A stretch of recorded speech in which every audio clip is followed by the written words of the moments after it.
এই শীতে একবার হলেও এই ফুলকপির রোস্টটা বানিয়ে দেখুন। খাবার টেবিলের মাছ মাংস রেখে সবাই এটাই খেয়ে নিবে, আর বাচ্চারা তো ভীষণ পছন্দ করবে।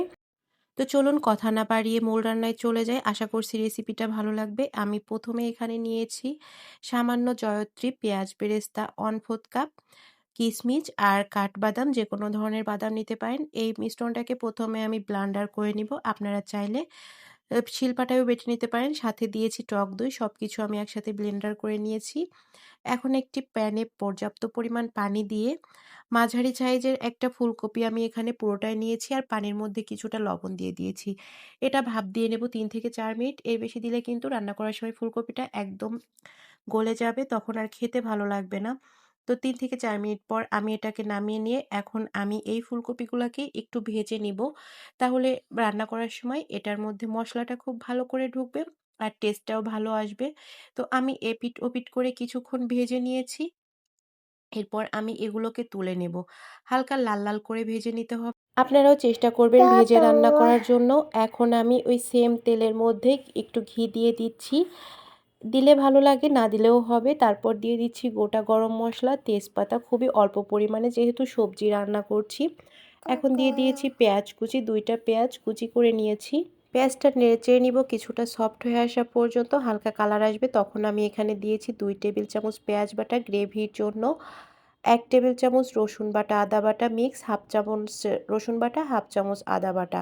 এখানে হাফ চা চামচ করে ধনিয়া গুঁড়া, জিরা গুঁড়া, লাল মরিচের গুঁড়া, সবগুলো গুঁড়া মশলা দিয়ে হালকা পানি দিয়ে দিচ্ছি যাতে করে মশলাটা পোড়া না লেগে যায়।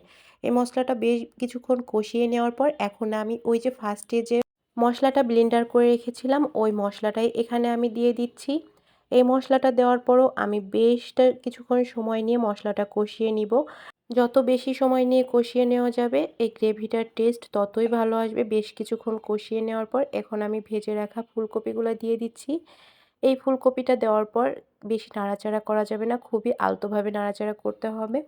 ফুলকপিটা দেওয়ার পর এখন আমি এখানে দিয়ে দিচ্ছি 5টা কাঁচামরিচ, মাঝখান থেকে ভেঙে দিয়েছি, তাহলে ঝালটা কিছুটা রিলিজ হবে, খেতে ভালো লাগবে। একদম মিষ্টি মিষ্টি কিন্তু ভালো লাগে না। তারপর দিয়েছি স্বাদ মতো লবণ আর হাফ কাপ দুধ। দুধটা দেওয়ার পর আমি এখানে রান্না করে নিব 10 থেকে 12 মিনিটের মতো। তবে বেশি নাড়াচাড়া করে যাবেন না, শুধু গ্রেভিটা ঘন হয়ে আসা পর্যন্ত অপেক্ষা করতে হবে।